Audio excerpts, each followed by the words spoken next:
Hi, I'm Steve Woronoff, and today at the Ingles table, we're making pan-seared tuna steaks.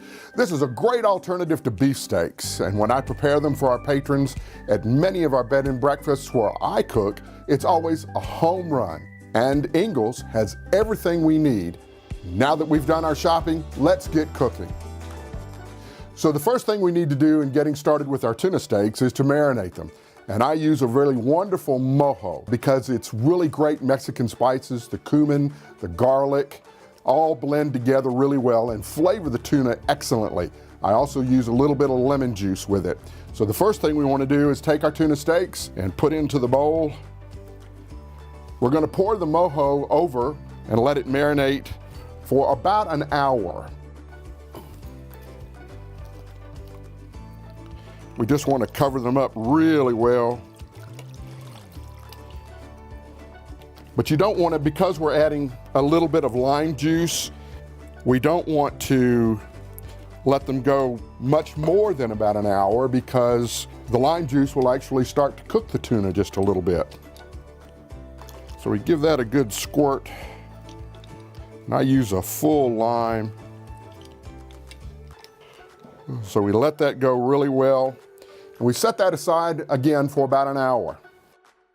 So now it's time to get started with putting together the salsa. So I have nice fresh mangoes that I've chopped up, some sweet red pepper,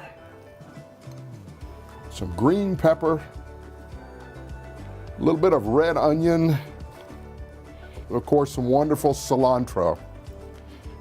So you mix that together, and about a tablespoon of olive oil, some apple cider vinegar, and about a tablespoon of that. And a little bit more sweetness, about a tablespoon of sugar.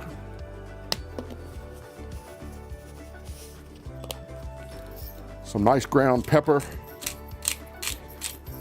Always like to use the fresh. And some sea salt. And we want to give that a good mix.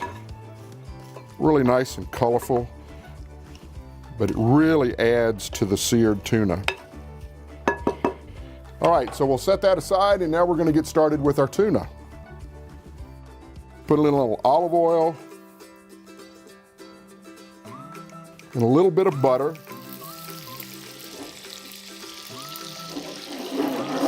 Now, one really great alternative to this is if you want to fire up a charcoal grill. Really adds another dimension of flavor.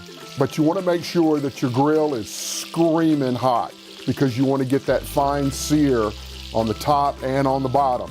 You want a little bit of rawness in the middle.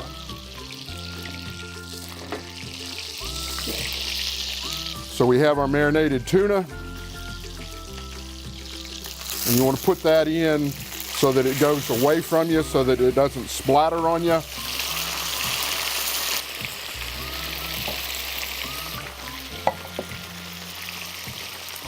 When you're pan searing, we want to pan sear for about 2 to 3 minutes on each side. And that should give it the good pan sear that you need on the top and on the bottom, but yet still nice and pink in the middle. But of course you want to check them as you go.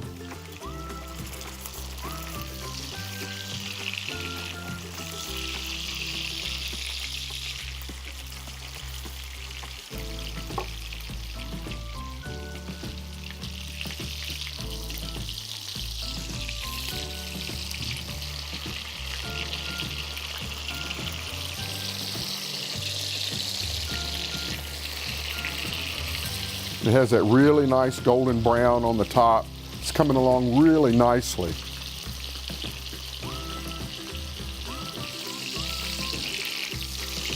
So these are looking really well. I'm going to get them plated up for you and we'll be right back. All right, folks, so here we have our seared tuna with a mango salsa, really nice and colorful, plated up really nicely. But to go along with that, we have a couple of different wines that pair really well with this particular dish. One is a Chenin Blanc. It is the white.